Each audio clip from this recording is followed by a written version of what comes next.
Sainte Mère Teresa de Calcutta, 1910-1997.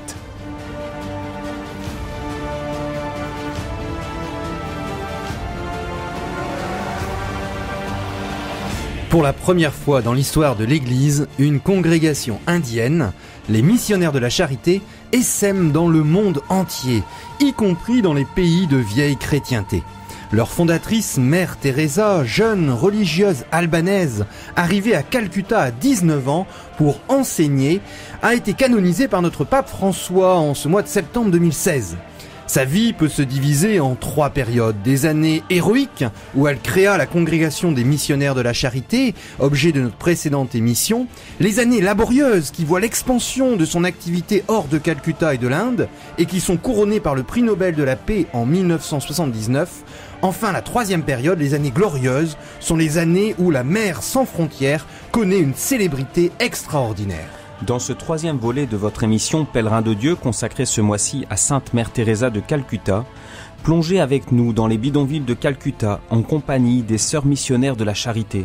Revivez la formidable expansion d'une congrégation non seulement géographique à l'échelle de toute la planète, mais également spirituelle et institutionnelle avec la fondation de multiples branches de frères et de sœurs. Pèlerin de Dieu avec Franck Bétoir et le Père Jean-Baptiste Masson sur RCF Nord-de-France.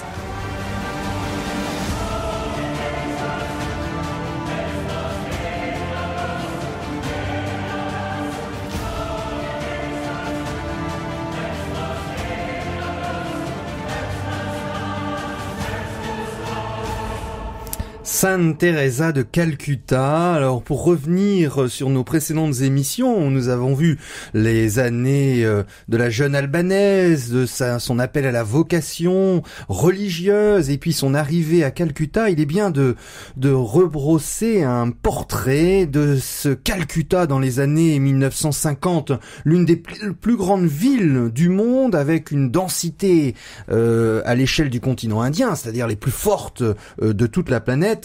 C'est une immense métropole urbaine qui n'a plus rien du Paris de l'Orient qu'elle prétendait naguère être. Je vous rappelle que la décolonisation, qui a été difficile pour l'Inde, a fait son action, et le grand livre La Cité de la Joie, écrit par Dominique Lapierre, décrit cette grande ville par ces mots. Calcutta dans les années 1950, c'est peut-être l'un des plus grands désastres urbains du monde. Une ville rongée de décrépitude où 10 000 maisons et des immeubles neufs de 12 étages ou plus menacés à tout moment de se lézarder et même de s'écrouler. Des façades fissurées, des murs dévorés par la végétation tropicale, certains quartiers semblaient sortir d'un bombardement. Faute d'un service de ramassage adéquat, 1800 tonnes d'ordures s'accumulaient chaque jour dans les rues, attirant des multitudes de mouches, de moustiques, de rats et autres bestioles. L'été, cette prolifération entraînait d'importants risques d'épidémie, et il n'y a pas si longtemps, il était encore fréquent de mourir du choléra, de typhoïde et de rage. Les articles et les reportages de la presse locale ne cessaient de dénoncer ce dépotoir empoisonné de fumée, d'effluves et de gaz nauséabonds, ce décor ravagé de chaussées défoncées, d'égouts crevés, de conduites d'eau éclatées, de lignes téléphoniques arrachées. Bref, Calcutta représentait une telle banqueroute matérielle que même ses défenseurs s'étonnaient que des hommes soient venus s'y entasser en si grand nombre. Alors c'est dans cette ville que Mère Teresa va déployer son activité auprès des pauvres. Cette ville qu'elle va tellement aimer que ce nom va rester lié au sien, Mère Teresa de Calcutta. Et donc elle vient d'obtenir donc en 1950 l'autorisation d'aller dans les bidonvilles, les slums de Calcutta, pour soigner les pauvres. Mais elle n'a aucun plan. Elle a juste cet ordre du Seigneur qu'elle a reçu. Et l'accord de Rome a mis un peu de temps à venir. Il y a Monseigneur Perrier, l'évêque de Calcutta, qui la soutient. On dit parfois qu'elle a dû se battre contre sa hiérarchie catholique, ce qui est absolument faux, puisque elle a toujours reçu le plus grand soutien, à la fois de l'évêque qui l'accompagnait, avec beaucoup de prudence certes, mais qui l'a toujours soutenu et accompagné. Le père jésuite, le père Van Extem, à laquelle elle est restée aussi soumise dans l'obéissance et dont elle a bénéficié de l'accompagnement. Et ses sœurs de Lorette, qu'elle aimait profondément, elle a dit c'était le plus grand renoncement de sa vie, plus déchirant encore que d'avoir quitté sa famille biologique lorsqu'elle a quitté sur l'ordre du Seigneur cette congrégation qu'elle aimait tant et qui l'a formée et qui continue de la soutenir. Alors il lui accorde une pension mais elle la refuse parce que elle veut vivre la pauvreté, donc elle part avec 5 roupies en poche et on va continuer de la guider, de l'accompagner avec une formation auprès d'une formation médicale. Et puis ensuite, elle va pouvoir loger chez les Sœurs des Pauvres dans le proche du bidonville. Et là, elle va se rendre chaque jour dans les bidonvilles à Motigil pour d'abord ouvrir une petite école de rue et puis ensuite très vite un dispensaire. Alors, ça va excessivement vite. Dans les 15 jours de sa présence au bidonville, elle a déjà ouvert une école et un dispensaire. Elle commence à mendier aussi en allant à droite à gauche pour subvenir aux besoins de ces pauvres. Et elle est rejointe très vite par d'autres bénévoles. Il y a 2 enseignantes de Sainte-Marie, donc son école là où elle était dans l'ordre de Lorette avant, qui viennent l'aider. Une famille hindouiste aussi qui l'assiste.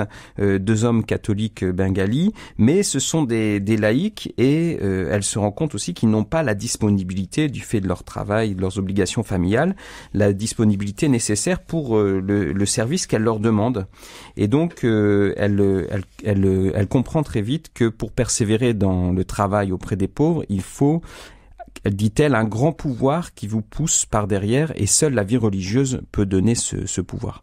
Et donc elle va, c'est son désir, fonder une communauté de sœurs pauvres et donc elle ouvre cette communauté, elle reçoit un appartement inoccupé qui est mis à sa disposition et là elle va vivre 4 ans au 14 Crookline avec les premières postulants des missionnaires de la charité qui vont la rejoindre et donc elle leur fait découvrir la vie telle qu'elle-même elle l'a reçue dans l'ordre Notre-Dame de Lorette, donc une vie d'une grande régularité marquée par la prière. Alors tout commence à 5 heures avec le réveil et puis à 6 heures c'est la messe, les tâches domestiques, donc c'est la vie des missionnaires de la charité telle qu'elle se vit encore aujourd'hui qui est en train de se mettre en place, le petit déjeuner qu'elle veut quand même consistant. Elle a appris à modérer un peu la cesse parce qu'elle se rend bien compte qu'il faut tenir physiquement, donc un bon petit déjeuner. Puis on part en ville pour aller à la recherche des pauvres, soigner les gens, aller mendier la nourriture pour les pauvres.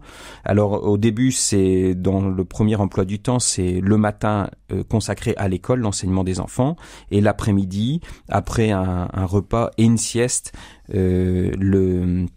l'après-midi est consacré au dispensaire, aux visites des malades. À 18h, tout le monde revient et puis c'est l'adoration, un temps de détente et le coucher à 22h. Alors elle accorde aussi à ses sœurs une journée de congé le jeudi pour pouvoir plus se consacrer à la prière, aux différentes tâches.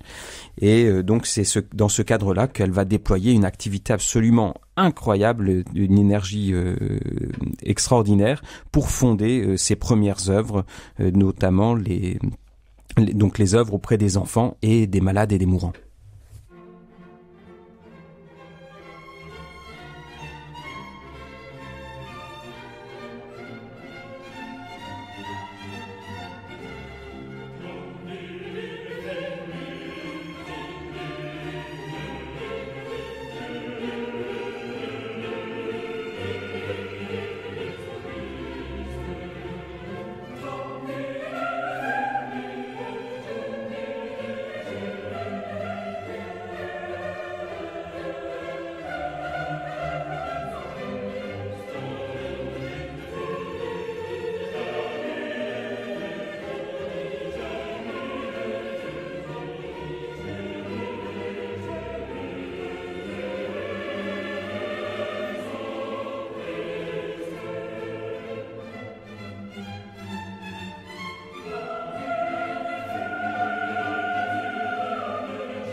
Pèlerin de Dieu sur RCF Nord de France.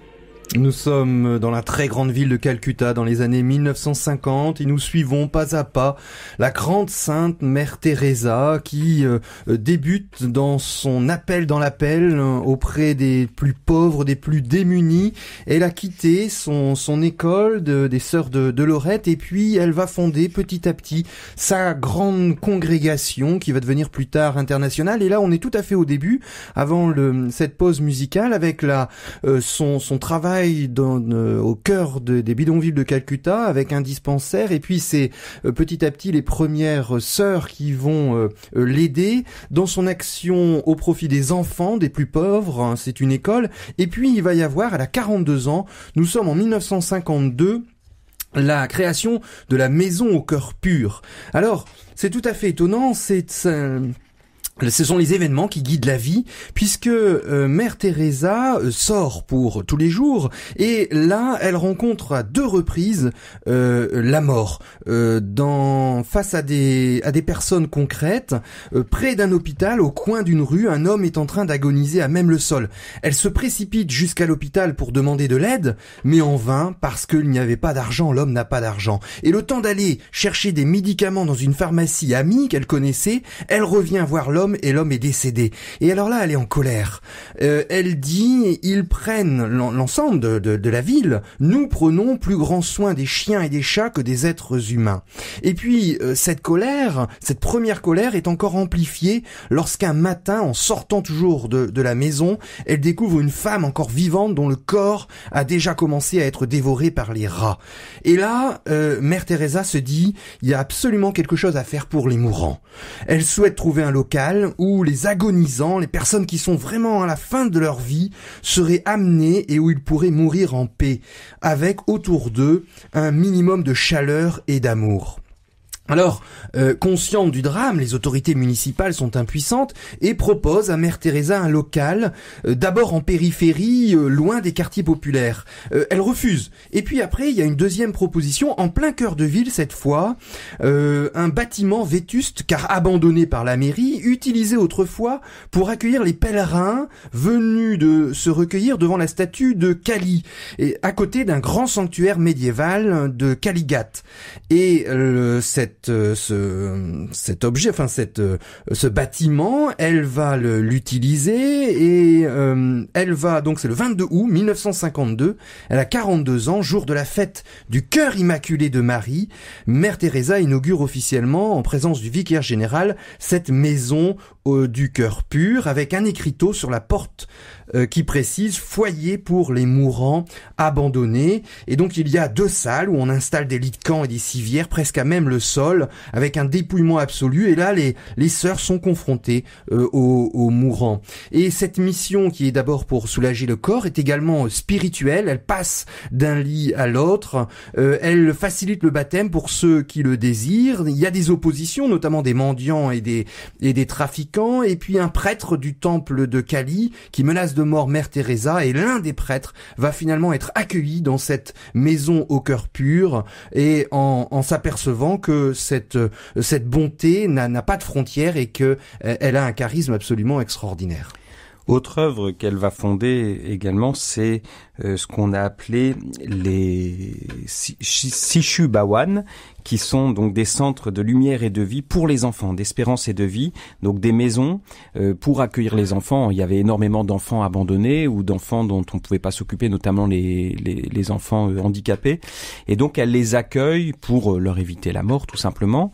Et puis donc c'est des centres où il va y avoir, quand comparé aux maisons des sœurs, ça paraissait presque luxueux, bon, c'est dans une grande sobriété, hein, mais donc là où tout était fait pour que les enfants puissent recevoir de l'affection, et donc les enfants étaient confiés à la tendresse des sœurs. Alors elle privilégiait toujours les familles naturelles, parce qu'elle disait: je pourrais jamais donner à un enfant l'amour que le donnerait sa vraie mère.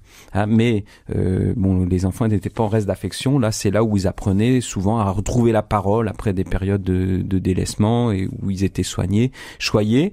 Et donc, elle va fonder fonder partout où il y a un couvent, elle va fonder ces Sishu Bawan, et particulièrement elle va veiller à ce qu'il y ait des Sishu Bawan à côté des léproseries, puisque pour les parents lépreux, c'était une difficulté de pouvoir soigner leurs enfants sans leur transmettre la lèpre, et donc là il y avait cette nécessité aussi de pouvoir soigner les enfants en attendant que les parents soient soignés de leur lèpre et guéris. Voilà, donc ces centres vont s'ouvrir un peu partout, accueillant entre 20 et jusqu'à 200 enfants dans les différents lieux partout où l'ordre va se répandre. Alors, c'est recueillir des orphelins, c'est aussi pour Mère Teresa lutter contre l'avortement. Fidèle à l'enseignement traditionnel de l'Église catholique, elle considère comme un crime l'interruption de grossesse et même une plaie morale. Je cite Mère Teresa qui, pendant toute sa vie, va avoir absolument le même discours. Je cite Mère Teresa: si l'on arrive à permettre l'avortement dans les pays riches, alors je dis que ces pays sont les plus pauvres parmi les plus pauvres. Le pays qui admet l'avortement est un pays de pauvreté spirituelle. La mère capable d'assassiner son enfant préfère une télévision ou une voiture de plus plutôt que d'avoir un enfant à nourrir et à éduquer. Si cette mère peut tuer son enfant, comment ne nous entretuerions-nous pas? Quelle différence y a-t-il? Aucune. Aucun cœur humain ne devrait oser tuer la vie. La vie est vie de Dieu en nous-mêmes. Dans le fœtus, il y a cette vie de Dieu. Je crois que les cris de ces enfants qui n'arrivent pas à naître blessent les oreilles de Dieu. La vie est le plus grand don que Dieu a fait aux humains. Et parallèlement à ces orphelinats, et vous l'aviez déjà évoqué, avec ces enfants notamment atteints de la lèpre, Mère Teresa va faire à l'image de Raoul Follereau qui lance en 1954 la première journée mondiale de lutte contre la lèpre, elle va retrousser ses manches et puis aller voir la municipalité de Calcutta lorsque cette municipalité envisage de transférer les lépreux au plein centre, dans leur lieu de la ville, leur lieu d'habitation traditionnel, vers un district plus éloigné et surtout dépourvu de points d'eau. Et donc Mère Teresa va obtenir du Premier ministre du Bengale occidental de prévoir le raccordement au réseau d'eau de la ville. Et elle organise une grande quête lors d'une journée spéciale pour rassembler les fonds, et les sœurs de la charité parcourent la ville avec des corbeilles ornées de l'inscription « Touchez les lépreux par votre bonté ». Et c'est un véritable succès. Elle va Mère Teresa se rendre à Madras pour rencontrer un médecin belge qui a mis au point une méthode de soins intensifs grâce à un réseau de cliniques volantes. Et en quelques mois, l'assistance médicale aux lépreux devient l'une des principales activités des missionnaires de la charité en Inde. Elle va créer des foyers d'accueil et notamment un village de lépreux à Asansol, à 200 km de Calcutta, avec une cité de la paix où elle va construire un hôpital pour les malades et une école pour les enfants, où chacune des 400 familles dispose d'une maison et d'un lopin de terre. Et ces familles sont encouragées à ouvrir de petits ateliers pour leur autonomie financière et garder un contact avec le public.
Pèlerin de Dieu avec Franck Bétoir et le Père Jean-Baptiste Masson sur RCF Nord-de-France.